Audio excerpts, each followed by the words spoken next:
Bonjour à tous, bienvenue dans l'invité de la rédaction de Média TV. Aujourd'hui, nous allons aborder le sujet des demandeurs d'asile au Maroc, l'évolution de leur situation et nous arrêter tout particulièrement sur la stratégie nationale d'immigration et d'asile, le rôle du bureau du Haut-Commissariat aux réfugiés à Rabat et la nature de sa coopération avec le gouvernement marocain pour l'amélioration des conditions de vie de ces populations et sur l'entrée en vigueur très attendue du texte de loi relatif à l'accès au droit d'asile au Maroc. Nous allons aussi, avec notre invité, revenir sur les chiffres et les conclusions du dernier rapport global du HCR sur les déplacements forcés et sur la montée dans le monde des mouvements xénophobes et des discours anti-migrants. Pour aborder ces questions et bien d'autres encore, nous avons le plaisir de recevoir aujourd'hui François Reybet-Degard, représentant du Haut-Commissariat aux réfugiés au Maroc. Bonsoir Reybet-Degard, bonjour, bienvenue, c'est toujours un plaisir de vous recevoir. Plaisir partagé et merci pour votre intérêt, l'intérêt de Média TV pour les questions d'asile et des réfugiés. C'est notre devoir et notre mission. Alors, le 30 juin dernier, le Haut-Commissariat aux réfugiés a publié son rapport global sur les déplacements forcés. Quelles sont les grandes tendances de ces mouvements? Quelle évolution ont-ils connu par rapport aux années précédentes? Il y a des foyers de guerre et de tensions un peu partout. Est-ce que ça a impacté ces mouvements? Oui, alors effectivement, nous avons célébré le 20 juin la Journée mondiale des réfugiés et sur un beau thème de l'espoir loin de chez soi pour un monde où les réfugiés auront toujours leur place. Et à cette occasion, le Haut-Commissariat aux réfugiés des Nations Unies a publié son rapport annuel sur les mobilités forcées pour l'année 2022. Et rapport qui montre que nous avons atteint le chiffre jamais égalé de 110 millions de personnes dans le monde qui ont dû fuir leur pays. C'est énorme, du fait de conflits, d'environnements de violence généralisée, et notamment liés à des situations de conflit en Ukraine, au Soudan, depuis le mois d'avril 2023, mais aussi en Éthiopie, en Somalie et au Myanmar. Et c'est un moment où aussi nous célébrons, nous reconnaissons ce que sont les réfugiés, que les réfugiés, ça pourrait être vous, ça pourrait être moi. Ce sont des personnes qui ont leur personnalité, leur religion, leur culture et qui apportent quelque chose dans les pays dans lesquels ils trouvent refuge. Mais c'est un moment aussi où on réitère l'importance de l'asile et de l'octroi de l'asile dans un monde qui est pris entre des réflexes de repli sur soi, de fermeture de frontières, de mesures de plus en plus prégnantes de contrôle de l'accès à un pays tiers, d'imposition de visas, alors que les solutions concernant les mobilités, y compris les mobilités forcées, sont dans un accompagnement de la fluidité des mobilités et dans une recherche des solutions qui peuvent être l'intégration locale que permet la politique du Maroc, le retour volontaire quand les conditions dans le pays d'origine permettent un retour en dignité et en toute sécurité, mais aussi sous la forme de politique de réinstallation, c'est-à-dire offrir dans un pays tiers, autre que le pays d'asile, une possibilité de réinstallation. Et à cet égard, le HCR vient hier de publier ses besoins en places de réinstallation qui s'élève à 2,4 millions et chaque année, on arrive à avoir un nombre de places de réinstallation très limité par rapport aux besoins, moins de 10%. Les gens ne réalisent pas, mais que leur vie peut basculer d'un moment à l'autre. Parce que ces gens qui viennent de loin, ça peut tourner très vite, comme en Ukraine. Il y a 5-6 ans, on était loin d'imaginer qu'ils pouvaient vivre cette situation. Et il faut que les gens réalisent que ça peut arriver à tout le monde, dans n'importe quel pays. Absolument, c'est très juste. Qui aurait deviné, 2 ans avant l'éclatement de la crise ukrainienne, qu'elle allait se passer de la sorte? Mais c'est valable de tas de situations de conflit. Oui. Et en fait, nous sommes tous des enfants de la mobilité et nous avons tous individuellement, dans nos quartiers, dans nos provinces, dans nos pays, dans nos espaces plus élargis, qu'ils soient africains, européens, asiatiques, nous avons en fait cette mémoire des mobilités, mais c'est une mémoire qui se perd. Oui. Et nous avons aussi cet ADN de la mobilité, puisque l'histoire de l'humanité, depuis 7 millions d'années, une histoire de mobilité choisie, mais peut-être aussi forcée par des éléments de la nature ou autres. Mais la mobilité a toujours existé, mais cette mémoire est très, très, très importante parce qu'on l'oublie. Alors, un point sur les derniers chiffres des demandeurs d'asile au Maroc, leur nombre, leur nationalité, leur profil. Est-ce qu'ils ont subi des changements par rapport à l'année dernière? Je vous ai reçu l'année dernière. Qu'est-ce qui a changé? Est-ce qu'il y a plus de demandeurs d'asile et de migrants aujourd'hui? Et est-ce que leurs nationalités ont changé? Ou bien c'est toujours les mêmes? Alors, il y a aujourd'hui au Maroc plus de 19 000 demandeurs d'asile et réfugiés, comprenant plus de 10 000 réfugiés. Les principales nationalités sont les Syriens, qui représentent plus de 50% des réfugiés. Ce sont également les Centrafricains et les Yéménites, ces deux groupes nationaux avec plus de 1000 personnes, et également les Sud-Soudanais et les Soudanais. Donc c'est une population qui est répartie sur près de 79 localités. C'est une population qui vit dans une grande précarité, puisque un nombre important des réfugiés trouvent les moyens de vivre dans le secteur informel et qui, comme l'ensemble de la population marocaine, souffre dans un environnement post-Covid, après 3 années de pandémie. Une caractéristique de la population réfugiée au Maroc, c'est une population qui, comparativement à d'autres pays d'asile, a un niveau élevé d'éducation, puisque plus de 45% des réfugiés ont soit un niveau d'éducation secondaire ou tertiaire universitaire. Alors, sur la question des changements, nous avons vu un doublement du nombre de demandeurs d'asile et réfugiés entre le début de l'année 2020 et la fin de l'année 2029, chiffre qui est passé de 10 000 à 19 000. 2020 et... Entre le début de l'année 2020 et la fin de l'année 2022. Vous avez dit 2029, je pardon, 2022. Oui. Non, je n'ai pas ces dons de 2022. Et donc, doublement, et notamment un accroissement du nombre de réfugiés de 50%. Et nous avons vu, dans les premiers mois de l'année 2023, une stabilisation de ces chiffres autour de 19 000 demandeurs d'asile et réfugiés. Ces populations, 29%, sont des personnes vulnérables avec des besoins spécifiques. Ce sont des enfants dans des situations de très grande précarité, des femmes, ce sont des personnes en situation de handicap ou des personnes ayant besoin des besoins médicaux très spécifiques. Alors, la dernière fois, je me rappelle, on avait beaucoup parlé de comment déterminer cette notion de migrant et demandeur d'asile, en fait. Je sais qu'il y a des audiences pour ça, mais est-ce que c'est difficile de décider qu'un tel, il a le statut de demandeur d'asile ou de réfugié, et un tel, surtout que beaucoup arrivent sans papier, et des fois, il y a même des problèmes pour déterminer leurs origines, leur pays d'origine, et des fois, est-ce que c'est difficile? Alors, je pense que, avant de répondre à votre question techniquement, je pense que c'est important de prendre du recul et que parler de cette situation de mouvement mixte, migrants-réfugiés. Oui. Donc, le migrant, on parle souvent d'une mobilité choisie, c'est-à-dire on quitte son pays à la recherche d'opportunités vers un ailleurs, alors ça peut être un mythe, ça peut être, vers des opportunités, mais c'est un choix. Et on oppose la mobilité choisie à la mobilité forcée.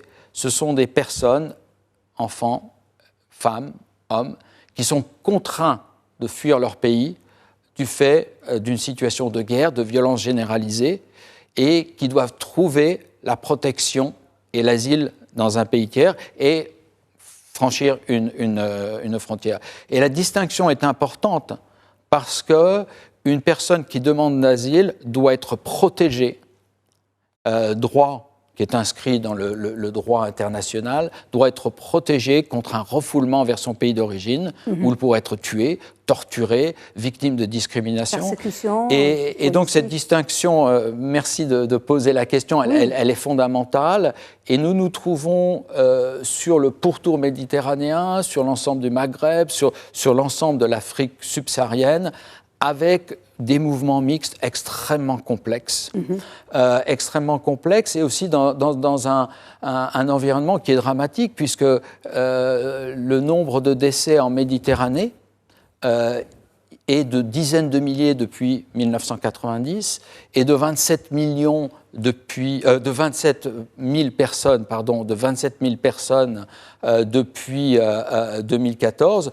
Et nous avons le 24 juin marquait la date anniversaire du drame de Nador, où 20 jeunes personnes ont trouvé la mort sur le continent africain, à la quête de cet Eldorado, d'un ailleurs meilleur, en essayant de franchir une barrière entre Nador et Melilla. Donc il y a un environnement extrêmement complexe. Il y a ces deux populations, ces deux parcours, trajectoires de mobilité choisie, mobilité forcée. Au Maroc, évidemment, notre travail se concentre sur Maroc Tech d'accueil, puisque le Maroc est un pays d'origine, un pays de transit et d'étape et un pays d'accueil.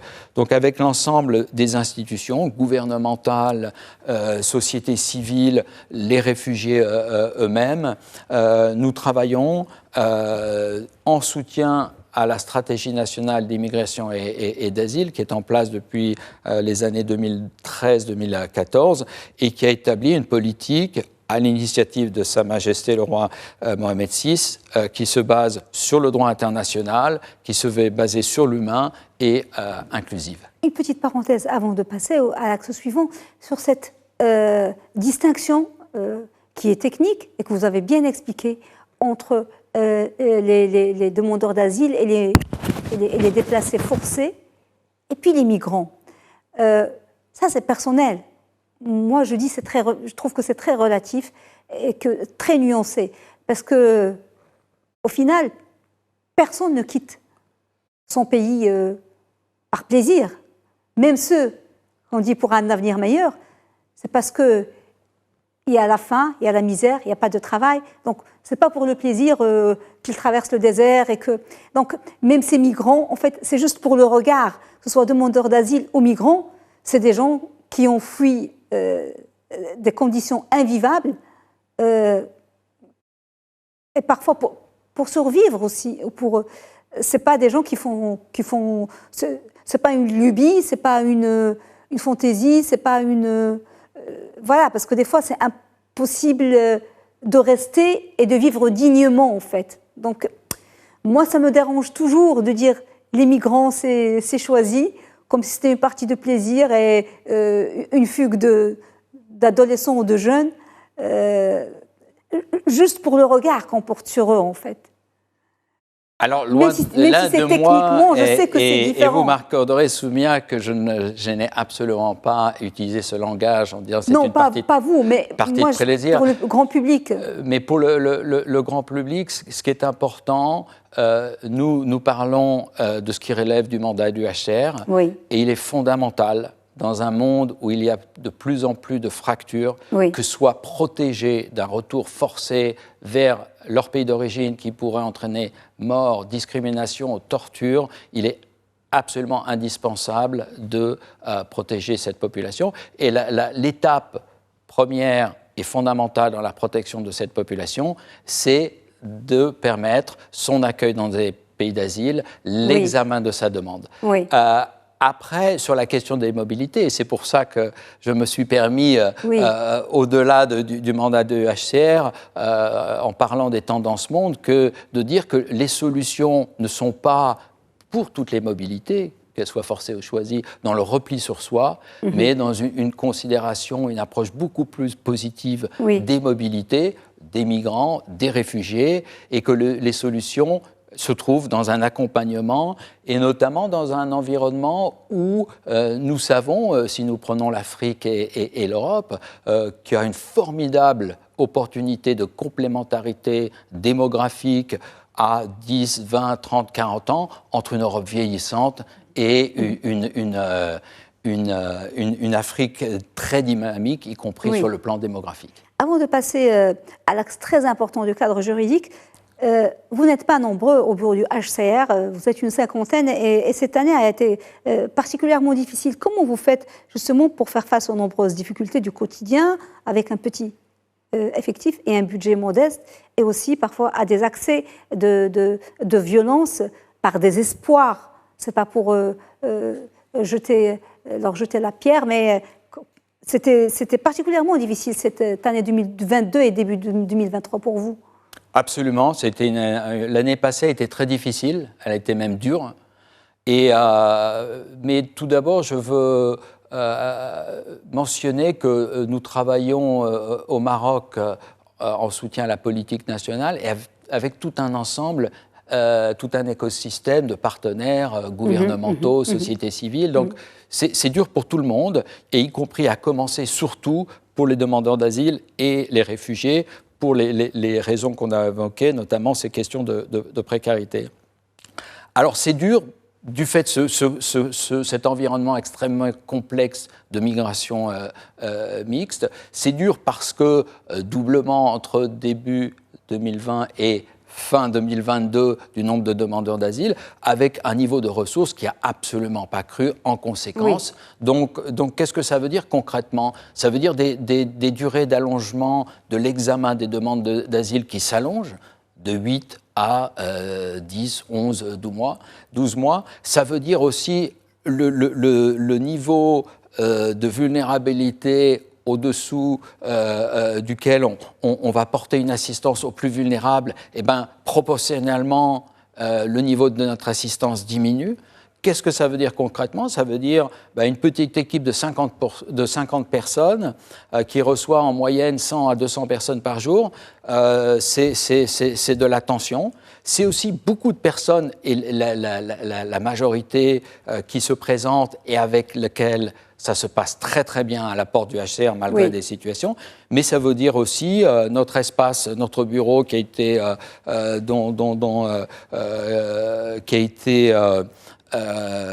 violé, c'est-à-dire qu'il y a eu des entrées de force, et ça veut dire aussi des incidents où le staff qui travaille avec le HCR a été frappé. Donc c'est compliqué. Mais c'est très révélateur de la situation. Donc c'est révélateur. Ça va mal parce que, oui. Et vous m'avez demandé comment fait-on. Alors, je fais souvent l'analogie entre ce que nous vivons et ce que vivent certains pays avec les services d'urgence des hôpitaux.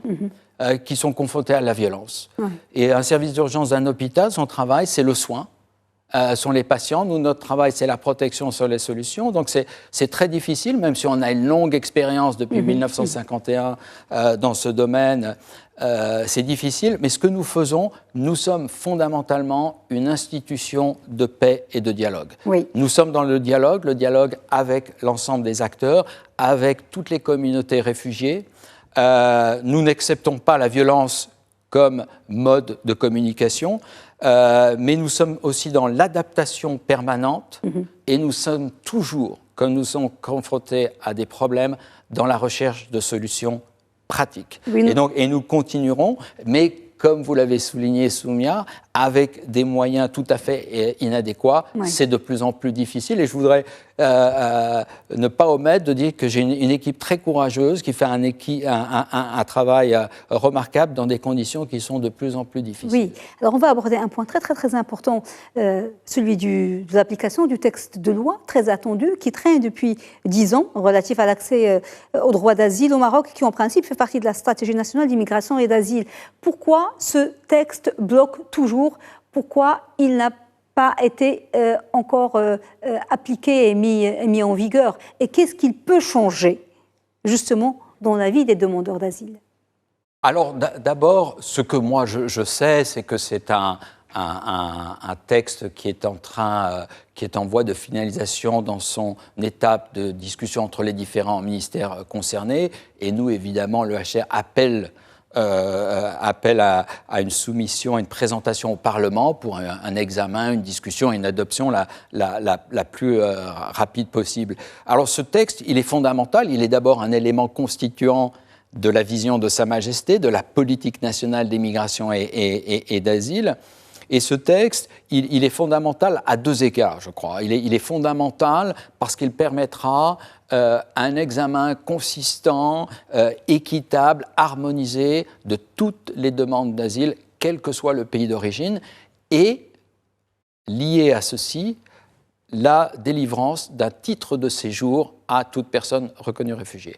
Le deuxième élément est qu'il est un élément constituant de la mise sur pied d'un système national d'asile, une loi d'asile que devraient suivre des décrets d'application et je l'espère bientôt, la mise sur pied d'un office national marocain des réfugiés et des apatrides. Oui, alors oui, on l'espère aussi, on espère que ça va finalement passer ce texte de loi. Nous allons un petit peu élargir, c'est ma dernière question, parce que nous vivons dernièrement une montée de la xénophobie des gouvernements d'extrême droite un peu partout en Europe, avec un discours haineux qui déshumanise les migrants, souvent à des fins politiques ou financières.